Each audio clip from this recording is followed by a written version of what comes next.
السلام عليكم. اليوم غنحضر لكم التحليه ديال دانيت اللي تصايبوها غير راسكم في الدار وكتوجد دغيا وبمكونات اللي هي بسيطه بزاف كاينه في كل البيوت.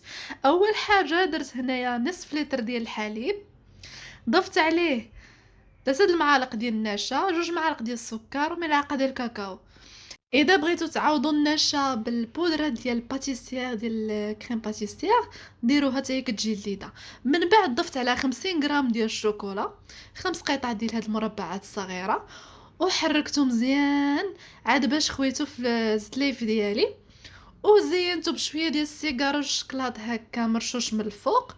جربوها راه جات لذيذه، وتقدروا بامكانكم تضيفوا عليها البسكوي من الفوق. انا فضلت انها تكون بحال هكا وجات لذيذه وخفيفه تماما بحال دانيت ديال الشكلاط.